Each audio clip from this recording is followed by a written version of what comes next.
အားလုံးပဲမင်္ဂလာပါမြစ်စတရားမှာတုံးတဲ့တင်ကန်းပေါ့နော်အဲ့ဒါတွေဘယ်လိုပြင်ဆင်ရမလဲဆိုတော့ကျွန်မအစစ်စစ်ပြောပြသွားမှာဖြစ်ပါတယ်ဆိုတော့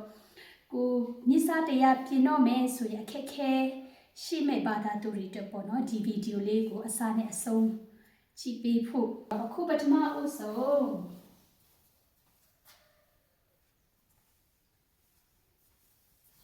ဒါကတော့ basement လို့ခေါ်ပါတယ်နော် basement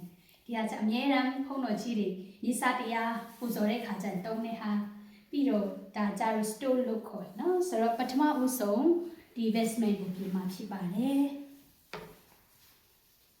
ဆိုတော့ basement ကိုပြင်တဲ့ခါကျရင်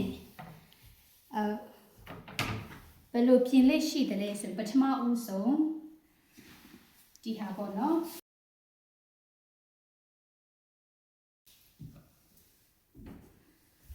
ဒီလိုလေးညီညီလေးပြင်ရမှာဖြစ်ပါတယ်ဖြစ်တယ်လို့တော့ပြင်လို့မရဘူးဒါဖျားနဲ့ပတ်သက်တဲ့ပစ္စည်းဆိုတော့ဥမာဒီဟာတွေထားတာကစဒီအလေမှာကြသလားအထဲထက်ကအခန်းနဲ့ဒီအပေါ်ကအခန်းပေါ့နော်အလေတဲ့ကြသလားဆိုတဲ့ဟာလေးကိုဒီချာချာကြည့်ရမှာဖြစ်ပါတယ်ဆိုတော့ဒါပြီးပြီဆိုရင်ကျမတို့ကဒီဟာလေးကိုဒီလိုခောက်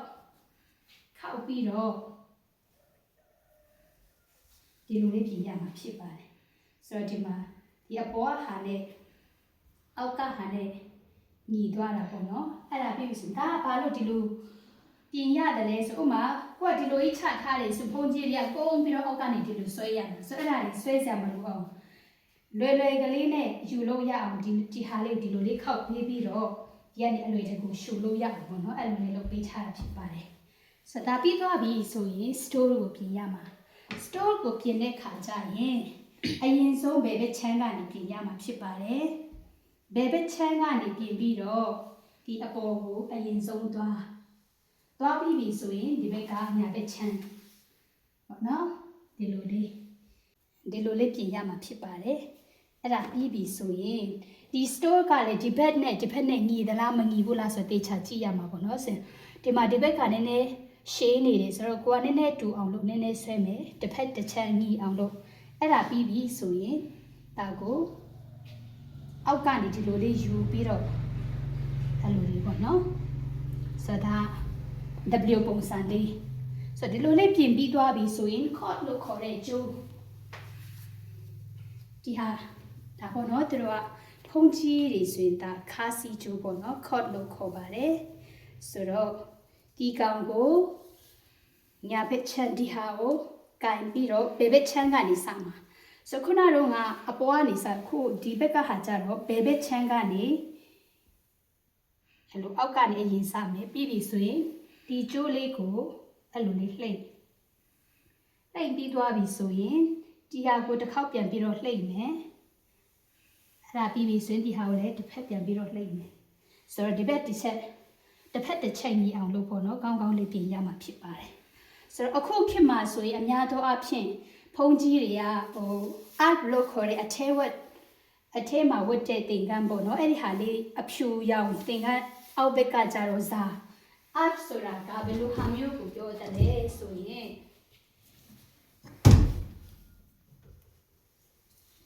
ဒါမျိုးပေါ့နော်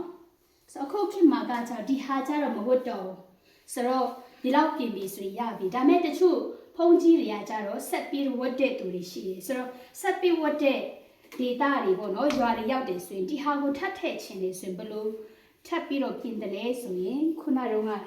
တင်ကန်းလိုပါပဲဒီဟာကိုသူအပေါ်ဆုံးမှထည့်ရမှာနောက်ဆုံးမှာ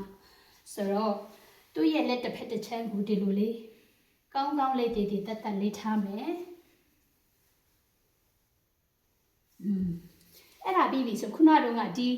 vestment လို့ခေါ်တဲ့အပေါ်ဆုံးကတင်ကန်းပြင်တယ်လို့ပဲဒီဟာကိုလည်းအောက်ဆုံးကနေဒီလိုလေးတချို့ကြတော့ဒီလိုပြင်တဲ့သူရှိတယ်နော်အဲ့လိုပြင်ချအဖြစ်ပါလဲဆိုဖုံးကြီးတွေကဒီတင်ကန်းကိုဝတ်တဲ့ခါကြတယ်လက်ဒီလိုရှုပ်ပြီးတော့တန်းပြီးတော့ဝတ်လို့ရတယ်ဒါပေမဲ့ကိုကဒီချက်နည်းနည်းတည်တက်လေးဖြစ်အောင်ပြင်ချင်တယ်ဆိုတော့တချို့ကြတော့ဘယ်လိုပြင်ကြတယ်လဲဆိုရင်